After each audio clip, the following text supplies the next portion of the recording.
Après, je pense que les Ukrainiens sont là pour un moment, ouais, parce que Ça leur n'existe État est plus, en ça. train de, voilà, est en train d'être découpé, quoi, hein, entre. Ah ouais. Donc, mais après, d'un point de vue business, hein, s'installer en Russie, je pense que c'est clairement le moment pour des petites structures. Encore une fois, j'ai fait l'allusion tout à l'heure, je ne sais pas si c'est en train d'être enregistré, mais je ne sais plus. Mais c'est l'ère des grosses structures, en tout cas financières, industrielles en Russie et Ouais. européennes, occidentales, et compliquées, se transforment, voilà. Euh, avec perte et fracas, mais sans raid non plus.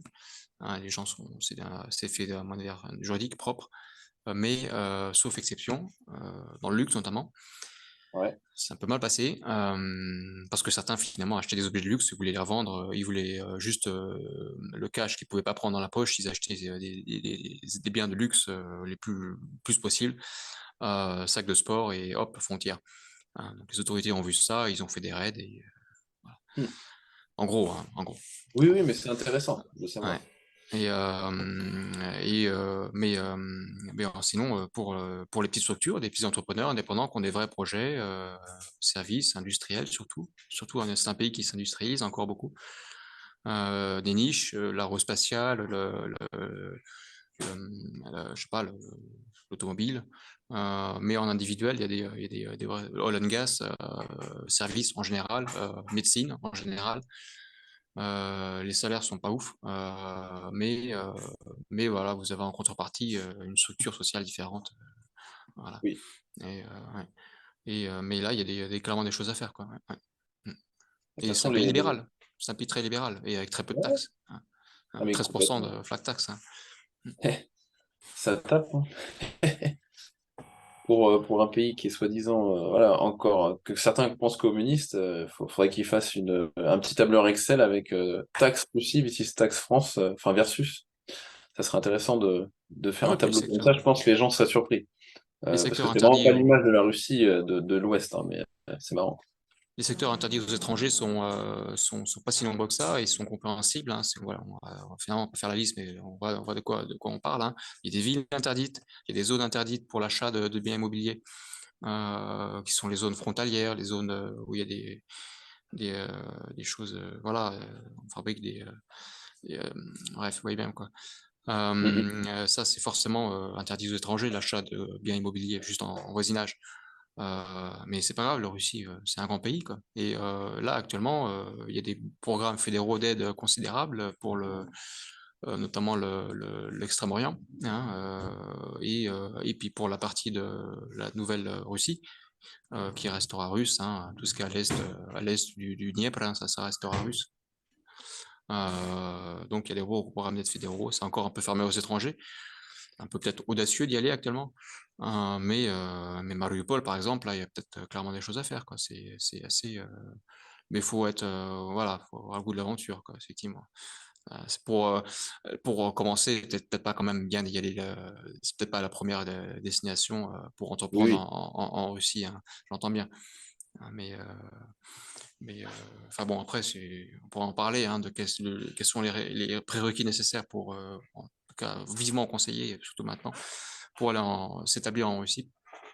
Il y en a quand même quelques-uns, quoi. Ouais, clairement, clairement.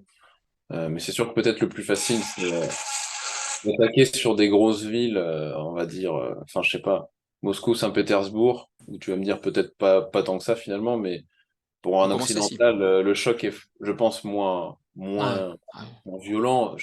Violent, c'est pas le mot, mais je veux dire, en tout cas, il y a moins d'écart entre une vie, je sais pas, d'une grande ville française ou d'une ville moyenne, en allant vers ces villes-là. Je pense que Ouais, tu ouais. as plus de repères en arrivant, quoi. Ouais, le décalage est moins brutal. Non, il faut commencer par ça, hein. Il faut commencer déjà, si on connaît pas la langue, par ces villes-là. Bon, on pourra l'apprendre. Il y a plus de surface de contact avec l'Occident, historiquement parlant, donc on pourra mieux apprendre, voilà, effets culturels, et, euh, et découvrir aussi que c'est un pays multiethnique, hein, aussi, hein. Donc Mm. c'est pas pour ça qu'il y a une insécurité Bah, la permanente, quoi. différence en Russie, c'est que le côté multiethnique, ou comme par chez nous dans les Balkans, c'est un côté multiethnique qui a des centaines d'années, et donc c'est des gens qui vivent en fait ensemble depuis les centaines d'années, qui Ouais, se connaissent. Alors que nous, le côté multiethnique, c'est depuis 5 mois. Donc c'est pas facile de faire connaissance comme ça. Donc forcément que ouais, c'est pas la même, on va dire, c'est pas la même. Bah, enfin, quand on dit multiethnique, par exemple en Russie ou au Monténégro ou en Serbie, c'est multiethnique, mais nous on parle la même langue tous. C'est des gens qui parlent le russe en Russie, qui sont intégrés puisqu'ils sont dans leur pays. C'est ça la différence avec le côté multiethnique en France, où tu as un problème d'intégration de personnes qui sont réellement déplacées d'un point A ouais, à un point B de plusieurs milliers de kilomètres. Et c'est ça que les Français ne veulent pas admettre eux-mêmes, c'est que quand tu déracines une fleur ou une plante quelque part et que tu la poses dans un endroit complètement différent, bah, elle va pas s'acclimater en 2 mois, hein. Donc après, c'est de savoir qui ouais, c'est qui a ça. envie de faire des efforts pour l'acclimatation, qui c'est qui va faire les sacrifices, parce qu'en général, les gens, ils aiment bien dire faites-le, mais personne ne veut le faire. Et donc, je trouve que ce concept un petit peu de stockage ou de d'injection de migrants, par exemple, dans des villes comme ça, un peu au hasard, ça me semble pas très convaincant comme système d'intégration pour la France. Donc, voilà. Ouais, après, de toute façon, c'est quelque chose ils savent très bien ce Bah, qu'ils ils savent font, très hein. bien ce qu'ils font, oui. Bon, voilà, c'est complètement allogène, des gens qui sont plutôt de pays avec un esprit prédateur, mais c'est comme ça, c'est leur terreau, et leur gouvernement est comme ça, hein, aussi, hein, dans ces Mhm. pays-là. Et ben nous, non, justement, avec cette fameuse idée de républicanisme, hein, cette universalité, bah, ça marche pas avec ces gens-là, ça marchera jamais. Donc, nous, on a des gros problèmes, justement, d'un point de vue ethnique maintenant, comment ça s'appelle, économique, là, voilà. En Russie, par contre, hein, c'est pas rose, hein, faut pas s'attendre à avoir un niveau de vie fabuleux, hein, pour commencer, hein, parce que cette époque où les expats étaient embauchés avec des salaires, enfin avec des revenus en tout cas, ou en tout cas on pouvait même faire sa boîte il y avait une ouverture à l'Occident, mais là, le divorce est prononcé pour de bon, hein, et ça va être long. Ils ont moins besoin de nous, tout simplement. Ils se débrouillent très bien sans nous pour beaucoup de services, voilà. Ouais. Donc ça, ouais, c'est peut-être plus concurrentiel. Mais après, ça sera encore plus dur, hein. Plus on attend, plus c'est dur, hein. Donc, c'est jamais trop tard. Il y a encore une fois un fort potentiel dans les régions, surtout. Les grandes villes pour s'intégrer, faire connaissance, réseauter, c'est pas le cas. Ouais. Ouais. Après, justement, faire connaissance avec les locaux, s'intégrer avec les locaux au maximum, bourriner, s'isoler, 6 mois, un an, peu importe, il faut que ça rentre, le russe en tout cas. Et après, aller plus loin dans les terres où il y a des grandes villes, des biens développés. Voilà, c'est différent, voilà. Certaines choses qu'on aura, d'autres qu'on n'aura plus. Mais je suis pas malheureux, quoi. Ah bah, t'as pas Même par l'air. rapport à la Suisse, hein. Ah oui, oui, non, mais c'est sûr. Suisse, j'aurais peut-être un confort de vie différent, peut-être mieux, effectivement, mais sur certains points, un point de vue matériel peut-être, mais après, bon, euh, d'un point de vue sociétal, d'un point de vue, voilà, faut qu'on connaisse le pays. Moi, j'avais trouvé le pays plutôt ennuyant pour être honnête avec toi, la Suisse, pour y avoir Ça, été ouais. plusieurs fois. Je trouvais le pays, alors c'est peut-être le côté trop parfait, je sais pas trop, mais j'ai trouvé les gens assez ennuyants en fin de compte. Comme une maison de retraite géante où il se passe pas grand-chose, quoi. Je ne peux pas, je sais, il n'y a pas eu d'étincelle, je sais pas comment t'expliquer. Pourtant, je veux dire, j'aime bien les pays qui sont propres, qui sont bien gérés, ou en tout cas sur le papier. Euh, Ouais. bon, maintenant la Suisse n'est plus un pays neutre, malheureusement, hein, c'est comme ça. Maintenant, le vrai pays neutre, c'est la Serbie en Europe, hein. C'est le seul pays neutre avec la Bosnie-Herzégovine qui n'a pas prononcé de sanctions contre la Russie et ni contre l'UE. Donc c'est quand même Ouais, incroyable comment la neutralité se déplace, quoi. Je attends, donne-moi 2 secondes, s'il te plaît. t'en prie. Я, в принципе, я еще не спросил, как тогда.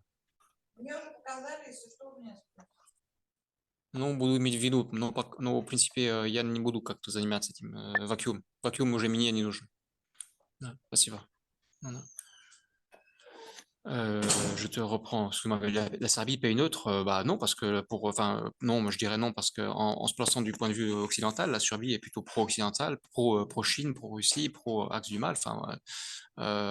Elle accepte comme ça de se faire. Ah, ça y est, on te revoit, Xavier, et on t'entend aussi. Je sais pas comment couper me faire qu'on m'appelle pas en même temps que le Zoom. Je suis désolé pour. Ah, d'accord, ok. Non, bah écoute, en Ouais. tout cas, ça reprend Ouais. bien. Il aurait fallu faire ça il aurait fallu faire ça sur l'ordi. Autant Mais pour moi.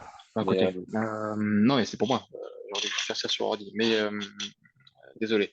Ouais, bah, donc la Serbie est pas neutre, je le disais bien par rapport à l'Occident, elle est contrairement, elle est plutôt pro. Maintenant, c'est blanc ou noir, malheureusement, il n'y a pas de neutralité. bah, économiquement, je peux te dire qu'elle est neutre, puisqu'en fait, il n'y a pas de sanctions prononcées. Et, alors attends, je crois que. Non, bah, Euh, moi, je sais pas, je te disais que la Serbie, selon moi, en tout cas économiquement, ne prononce pas de sanctions économiques contre la Russie. Et au niveau médiatique ou culturel, il n'y a aucune sanction particulière venant de quelqu'un de russe pour une œuvre culturelle russe, etc. La Serbie, pour l'instant, me semble-t-il, enfin, est neutre, si tu veux. ouais, reste neutre, mais ouais, c'est difficile, hein. Ah bah, je suis d'accord avec toi, mais jusqu'à Donc, aujourd'hui, jusqu'à notre live, pour l'instant, c'est bon. parce que bon, Mais j'espère que ça va il y a une évoluer. pression énorme de la part de l'Occident tout ce qui est pour leur faire adopter le camp du bien, quoi. Mm, mm. Ah non, mais tout à fait, hein. Tout à fait. Oui, Mais j'en vois plus que bien. je sais que la Hongrie également, qui est dans l'Union européenne, il me semble que même à l'intérieur de l'UE, elle n'a pas prononcé les sanctions comme les autres pays. Je sais il y a un statut un peu bizarre sur la Hongrie également, parce que il me semble que toutes les sanctions ne sont pas appliquées. Enfin, ils sont un peu dans une position hybride, il me semble, la Hongrie également. D'accord. Euh, j'ai vu ça il y a quelques mois déjà, hein. Donc je sais pas C'est si un ça a changé. État, ouais, bon, c'est un État, ce leader est fort en apparence, quoi. Après, bon, Oui, vrai il est bah, c'est impassible des petits aussi. pays. Mais en tout cas, pour l'instant, la Ouais. Serbie, finalement, je sais pas combien de temps, je sais pas combien de temps, mais pour l'instant, on a tout ce qui est habituel, c'est-à-dire, tu ouvres une boîte en Serbie, tu as accès au marché russe sans frais de douane, en total accès presque en Schengen, pour exporter vers la Russie. Et pour l'instant, il n'y a rien qui a changé du tout depuis cette crise. Donc, on verra tout ça. Hmm. Euh, et je sais pas ce qui. De toute façon, en fait, je pense que, si tu veux, ce qui est compliqué même pour la Serbie, je parle plutôt pour les politiques, mais par exemple, si le président serbe devait prononcer des sanctions contre la Russie, en fait, il perdrait peut-être sa place de président juste après, en fait. Parce que son peuple est majoritairement pro-russe au niveau Ouais, de puis c'est l'opinion pas globale, oui, tu vois. largement, c'est sûr, mais après, puis c'est un peuple qui a le sang chaud. Vous avez quand même, vous êtes pas en Europe, en Occident, où on va juste, oh, bah, Voilà. fatalité, là. Non, il y aura des problèmes physiques. Ouais. Je pense. Oui, clairement. Donc, je sais que ça, c'est un. Il y a quelques sujets comme ça où s'il fait quelque chose, il sait qu'il perd sa place directement. Donc, je sais pas trop si lui-même, s'il devait appliquer les sanctions, je sais même pas si lui-même, je sais qu'il ne veut pas le faire, mais je veux dire, si on l'obligerait, je sais même pas si sa carrière continuerait. Donc, bon, Ah, on verra. ah, chaud. Ah, bijou. Hmm. Ah, si. Alors, du coup, en Russie, est-ce que tu connais des Serbes en Russie? Ou t'en as déjà croisé? Apparemment, on est bien reçus, nous les Serbes, quand on va en Russie, Ouais. les citoyens Ouais. serbes. Oui, très bien. Très bien, très bien. Les Serbes, c'est des bosseurs, hein. Ils sont en bâtiment, ils sont en industrie, c'est pas c'est des gens concrets. Enfin, ils sont appréciés aussi par ça, parce qu'il y a une proximité culturelle aussi importante, hein. Et voilà, c'est un pont idéal finalement entre les deux pays, hein, je dirais, hein, Serbie-Monténégro, entre la Russie et la France et l'Europe. Ouais. Mhm. Et ici, non, ils sont très appréciés, quoi. Oula, ouais. Les Serbes apprécient beaucoup la Russie. Ouais. Enfin, faut pas, ils leur déroulent pas c'est pas les grosses ambassades, hein, c'est les Russes, hein. Pas non plus, euh, c'est pas un peuple comme ça, mais non, ils sont très appréciés effectivement. Ouais. Oula, ouais. Non, mais j'en profite pour rappeler d'ailleurs, puisque tu parles de ça, sur la Russie, pour les Serbes qui ne savent pas, mais avec votre passeport serbe, en fait, vous avez accès à la Russie sans visa, en fait, comme certains pays qui ont des accords avec la Russie comme cela, et la Serbie en fait partie, alors que par exemple un Français doit obtenir un visa même pour séjourner en Russie, ne serait-ce qu'un court séjour, ce qui n'est pas le cas des Serbes. Donc j'en profite pour dire ça, parce que en fin de compte, peu de Serbes le savent, mais ils ont accès à la Russie sans visa et à la Chine, entre autres, et à Cuba et un certain nombre de pays. La Chine aussi. Voilà. C'était la, ouais, tout à fait. Donc c'était la petite parenthèse, la petite info immigration et voyage. Euh, donc ouais, donc tu disais que ça fait combien d'années que tu es en Russie là, 9 ans. vraiment? 9 ans. Donc tu as eu combien d'années, je dirais, à partir de quelle année tu t'es senti chez toi, vraiment? Après, au moment où j'ai fondé famille, tout simplement. Ouais, ça a Mais indiqué. chez moi, j'ai rien de, aucune famille descendant, enfin, pardon, enfin, aïeux russe, du coup. Ça reste toujours, on est toujours déchiré entre deux pays, quand même, clairement, quoi. Vu que cette culture, je l'ai découvert très tard. Il y avait pas de, j'ai pas eu de surface du tout d'exposition à la Russie, au monde slave jusqu'à très tard dans ma vie. Euh, du coup, la patrie, maintenant c'est la Russie effectivement, mais c'est pas, je vis pas ça comme une fatalité quoi. Non plus, vivre chez soi. Ouais. Euh, Saint-Pétersbourg clairement est bien pour ça. Il y a quand même une vraie ouverture à l'Occident. La culture, elle est là depuis très longtemps. On la voit, ça transpire les murs, l'architecture, les gens, Mm, même pour ceux mm, qui restent, hein. Euh, et euh, et les gens font la part des choses ici, hein, même en, ça, ça se voit très rapidement. Je suis pas des locales, hein, de toute façon, c'est sûr. Mais comment dire, se sentir chez soi, c'est créer une communauté, créer un clan, créer une famille, voilà. Et la crise aidant, on va dire ça. Les Français qui restent en Russie sont là par choix, donc mm. ça a mis dehors beaucoup de ces gens qui sont qui finalement se servaient hein, des structures ici, hein, ils se servaient du pays plus qu'ils en donnaient, quoi. Voilà. Et Mm, mm. la peur de la guerre, la peur on va nous tomber pour le nucléaire sur la gueule, enfin, faut arrêter, quoi. Juste personne en particulier, même si tu vois bien qui je fais allusion, c'est dommage. Dommage, c'est maintenant qu'il faut rester. Les Russes sont d'autant plus reconnaissants pour ça. Mm, mm. Ouais, Et bah, c'est sûr que tu obtiens du respect, hein, honnêtement. comme ils gèrent beaucoup, ils fonctionnent beaucoup finalement à l'émotion, à l'affect, plus qu'aux compétences pures, parce que pareil, ils se méfient de leurs voisins, hein, ils se méfient entre eux beaucoup. Sachant qu'on est resté ici malgré la situation où voilà, en Europe c'est vraiment la guerre médiatique, hein. Euh, Finalement ils apprécient d'autant plus et ça me conforte, enfin ça me rend ma vie du quotidien encore plus confortable. Enfin, en tout cas il y a il y a plus de liens qui se créent. Ouais. Mm. Mm, mm, mm. Ouais, ça m'étonne pas. Mais c'est aussi l'époque, je trouve, enfin, quand on est à la veille d'un effondrement, ou pour moi, parce qu'en fait, pour moi, l'effondrement a déjà commencé, il se voit dans des données chiffrées, dans des situations, etc., de civilisation.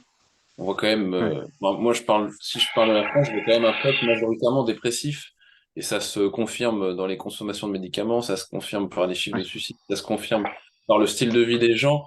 Donc, ça, pour moi, c'est un effondrement. Après, je sais pas ce que les gens attendent comme effondrement, s'ils veulent une bombe nucléaire ou quoi. Mais pour moi, si tu veux, ça, c'est déjà un effondrement énorme. Ouais. Quand tu as une dépression massive, c'est des familles qui s'écroulent, c'est un peuple qui tombe. Donc, bon, les gens en veulent plus d'effondrement. Bon, ils vont en avoir, il n'y a pas de souci, hein, ça va venir. Mais moi, je trouve que déjà la situation est assez grave comme ça. Est-ce que, comme je disais souvent avec le Covid, etc., en réalité, la guerre avait commencé déjà ici avec le Covid. Les gens, on les a habitués quand même à vivre dans des situations, voilà, restrictions, ton président met un col roulé pour te faire comprendre que tu n'auras pas de chauffage cet hiver. Enfin, si on aurait fait quelques spots TV avant le Covid de ça, les gens auraient rigolé. En fait, c'est la réalité. Donc, je sais pas ce que les gens, voilà, attendent comme effondrement. Personnellement, pour moi, je trouve que c'est déjà bien parti. Et puis quand tu fais les courses, tu regardes ton caddie qui monte pas très haut avec le même argent que le mois dernier. Je sais pas, ça j'appelle ça un effondrement du caddie, tu vois, et c'est toutes les semaines que tu vas faire les courses. Donc bon, les gens sont quand même particulièrement enfantins, je trouve, en France. Bon, après, tu as plein de Français qui voient la réalité. Moi, j'en suis Oui, témoin oui, quand même. également. Quand j'ai des clients qui viennent au Monténégro, je vois que, bon, en général, moi, les gens que je côtoie, ils ont déjà tout compris.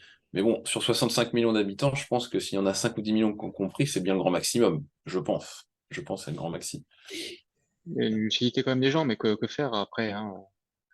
Que faire? Préfère signer un papier pour aller s'asseoir dans un café Ouais. et mettre enfin, ce qu'il faut après pour se lever, quoi. Enfin, si c'est ça le prix de la liberté à payer, bah, ils le feront. Voilà, ils l'ont testé, ça marche, donc Ouais, allons-y, allons-y. ouais, non, mais c'est sûr, c'est sûr. Ah, Et moi, ça me rassure pas de vivre avec un peuple comme ça au quotidien, tu vois. ouais, Je me sens plus rassuré à vivre avec un peuple qui a déjà vécu un effondrement, comme c'est le cas pour toi en Russie, où les gens savent ce que c'est un État inefficace finalement une situation qui te dit, bah débrouille-toi, mon gars. Les Russes, ils vont pas, tu vois, je sais pas, prendre des médicaments et se suicider s'il y a un effondrement. Ils vont se sortir les doigts du cul, en fait. bah, ceux-là Moi, je suis pas confiant avec les Français dans cette, si tu veux, dans cette situation-là de crise. En fait, je me dis, en fait, avec qui je vais, tu sais, avec qui je vais me serrer les coudes. C'est ce que je me posais comme question. Mais je te parle de ça, moi, largement avant le Covid, puisque j'avais déjà vu ça il y a longtemps, moi. Et je me suis dit, ouais. ouais, les gens ont que confiance en l'État, ils se disent pas bonjour entre voisins. Enfin, je le sentais pas trop, tu vois. Donc moi, c'est un peu déjà sur ce principe-là, tu vois, où je croisais des gens qui, tu sais, je demande pas une solidarité, tu sais, je sais pas comment te dire, enfin, de faire un grand pays des restos du cœur, tu vois. Mais ce que je veux dire, c'est, tu demandes un truc à un voisin ou lui il te demande un truc, etc. En fait, non, je vois que les relations sont pas saines. Les gens ne sont pas du tout prêts à prendre des gants et puis à aller se salir les mains, tu vois, tout simplement. Et je sens, moi, plus ça, quand je croise des Russes ici, je sais qu'il y en a beaucoup, puisque il y en a 6 ou 7 000 qui vivent à l'année déjà ici. Euh, en fait, je sais pas s'il voit une route qui est un petit peu pentue. Enfin, le russe, il est pas en panique du tout, tu vois. Il est là, bah attends, je passe la première, puis j'accélère, tu vois. T'as des gens, ils sont là, ils sont bloqués, tu vois. C'est l'occidental qui a eu que des beaux autoroutes, tu sais. Alors, c'est vrai que de ce côté-là, je sens un peu plus débrouillard, et moi, j'ai plus confiance en vivant auprès de gens qui se débrouillent et qui sont pas dépressifs dans la débrouille que des gens qui sont, bah, en fait, qui ont connu trop de confort et finalement qui sont en bug dès qu'il y a Ça, un défaut, tu vois. Donc, c'est bien plus dur, hein, quand tu as connu le confort, une situation de baisser en niveau de vie, hein, quand tu as connu mieux, beaucoup mieux, ouais, et que tu l'as pas dans tes gènes, parce que les gens ici qui buvaient, qui prenaient beaucoup de médicaments, qui se suicidaient, ben, mathématiquement, enfin, actuellement, ils sont plus là, hein, voilà. Donc, ils sont pas reproduits, hein. Ça, c'est bien à la russe, quoi. Euh, et, euh, et ici, du coup, enfin, ils ont, je dirais pas que ils espèrent rien de bon finalement de l'Occident, parce que les preuves sont là, toutes ces sanctions, le- le- le- à part cette petite classe de ces petites centaines de milliers de personnes quand même qui est partie en étranger, mais qui reviendront hein, effectivement, hein. À part cela, le russe moyen, celui de province, ça le touche pas, quoi. Il a pas le temps de s'en occuper, quoi. c'est clair. Il faut vivre, survivre, quoi. En province, c'est quand même pas, il y a du boulot, quoi, en termes d'infrastructure encore, hein, pour certains. Mais bon, c'est normal, c'est un pays qui a 20 ans. Pas non plus trop demander, C'est quoi. ça, clairement. C'est une Une petite fédération, hein. question comme ça de quotidien un petit peu. Euh, Tu travailles en Russie, t'es salarié. Est-ce qu'il y a une limite horaire, il y a une base horaire? Enfin, je te la fais un peu grosse, mais est-ce qu'il y a des 35 heures ou comment ça se passe une semaine de travail en Russie quand tu es salarié? Est-ce qu'il y a des obligations pour l'employeur? J'imagine qu'il y en a, mais je ne les connais pas. Quelles Ouais, sont les... c'est encore le management by fear ici, hein, qui marche bien pour pas mal de boîtes. C'est un peu l'ancienne école, ouais. Avec les amendes, ouais, si le travail n'est pas effectué, voilà. C'est de 40 heures, mais après, soit ils vont être assez pragmatiques. Le travail soit fait et, euh, et, euh, et on fait pas des réunions pour rien, tu vois. On fait une réunion pour quelque chose de concret, avec un but, une feuille de route, et on l'annonce, on en parle, on est frontal, euh, et après tout le monde. Mais là, on va faire une réunion pour faire une réunion, quoi. C'est pas du tout le prochain, c'est pas du tout Ouais, ça c'est un l'aspect. truc aussi que j'ai connu aussi en France. Ouais. En plus, C'est- on a ça aussi, hein, faire des séances en permanence, non, c'est pas du tout le but. Donc, mais il y a beaucoup d'inertie dans les institutions publiques, privées, pas mal d'inertie quand même, avant que la décision soit comment dire, prise. Mm. Il faut vraiment peut-être arriver un peu à ce que la situation soit critique pour changer quelque chose. Euh, Ouais, Sinon, ouais. Donc, c'est pour ça c'est ça l'avantage très. d'avoir des process, quoi. Ouais. Sinon, on arrive là, quoi, finalement. Donc, beaucoup de process. Ouais. C'est assez structuré, assez cadré. Ouais. Non, Pour, j'ai remarqué ces différentes mentalités, même ici au Monténégro, où en fait on n'a pas de. Si tu veux, la prévention ici, c'est pas un truc qui existe réellement. Je veux dire, si tu as des travaux sur la route, alors il peut y avoir éventuellement des panneaux pour te prévenir qu'il y en a, mais il peut arriver facilement qu'il n'y en ait pas, et tu découvres qu'il y en a en fait. Mais c'est à toi d'ouvrir tes yeux, tu vois, c'est un truc en France que par exemple, nous, on a prévention, c'est un truc, c'est une spécialité, tu vois. ouais. Et pour le coup, je trouve ça bien, si tu veux, en France. Je trouve qu'on en fait peut-être un peu trop, mais il y a un espèce de trou entre prévention et pas prévention, tu vois. Moi, j'ai remarqué ça ici quand je suis arrivé. C'est assez surprenant. Tu peux voir des mecs qui ont fait des travaux. Tu sais que c'est une entreprise publique qui a fait des travaux. Et en fait, il y a un trou quoi dans la route, quoi. Mais en fait, tu le sais pas, quoi. Tu peux pas le savoir juste quand tu le vois, quoi. Donc ça, c'est un truc que j'ai vu. Comme tu Hmm. dis, alors, et même dans les changements un petit peu de, par exemple, changement de système. Effectivement, ici, je vois qu'il faut parfois arriver à un certain poids critique pour dire, OK, donc là, on change ça parce que ça ne marche pas, mais il faut presque que ça arrive pour le changer. Et ça, c'est une différence ouais, de mentalité. En France, on spécule même sur un truc qui pourrait arriver, qui n'arrivera réellement jamais, parce qu'en fait, il y a presque aucun risque. Moi, je me rappelle de ça. Et, Ouais. on créait, en fait, on surrégulait, en fait, en France, le travail, et ce qui devenait très chiant de travailler. Moi, je me souviens, c'était un problème que j'avais, quoi. C'était trop de régulation, et moi, je disais souvent aux gars, en fait, formez bien les gens, ils vont être autonomes et ils vont pas faire des conneries. Mais ne mettez pas des règles à la con pour limiter les gars intelligents qui, eux, en fait, pourraient être plus productifs. Mais vous limitez la productivité parce que vous faites que des règles pour les mecs bêtes.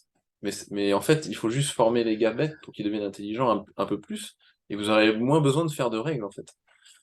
Et ça, c'est un truc, je pense que peut-être il y a peut-être pas assez de règles, ou elles ne sont pas assez respectées au Monténégro, peut-être dans le travail au quotidien, etc.